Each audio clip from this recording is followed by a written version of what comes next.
A Generous Nation by Bill Mitchell. In recent weeks, much has been made of the generosity of Australia and Australians in providing public funding and private donations to support humanitarian relief and rebuilding efforts in communities ravaged by the tsunami of December 26, 2004. I suspect the Prime Minister may regard the following line of thinking as un-Australian, but I feel it is important to reflect on the conditions under which we are generous, and whether we can make any claims to being a generous nation when poverty and death are not caused by the scourges of earth, fire, air, or water, by the so-called natural disasters for which nobody can be blamed. For more on our selective approach to apportioning blame, see Bill's blog of December 30th, 2004. I share his perspective, but will raise some different issues here. Why does the scale of desolation have to be so large and so visible before our government is prepared to significantly increase assistance for the provision of clean drinking water, medical supplies, and assistance to subdue preventable disease, and the building or rebuilding of education systems for the young? I would be interested in hearing your views on this question, and think it would make an excellent PhD thesis.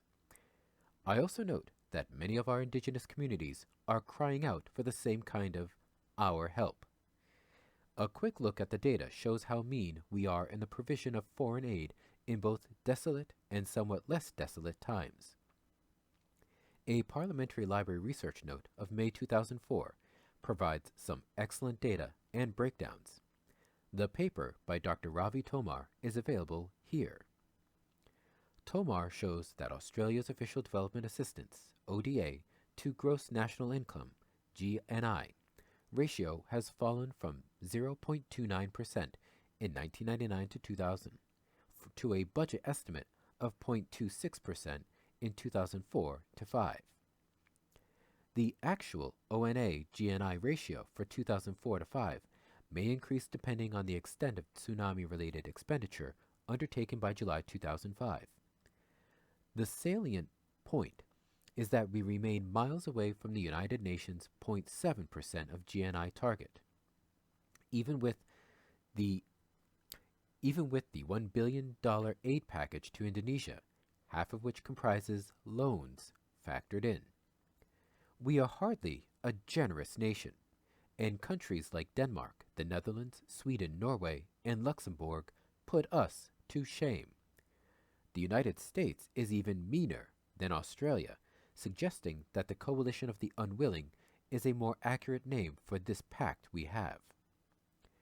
Tomar's paper also documents an important shift in the composition of Australia's ODA away from expenditure on poverty alleviation and towards expenditure on governance and counter-terrorism measures.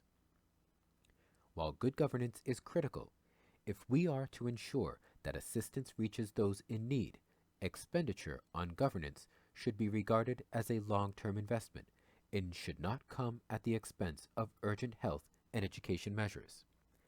But this is exactly what is happening. In 1999 to 2000, 15% of the ODA budget was allocated to governance, 27% to education, 14% to health. In 2004 to 5, the budget shares were 33%, 14%, and 12%, respectively. That is some compositional shift. It is also a very ungenerous one.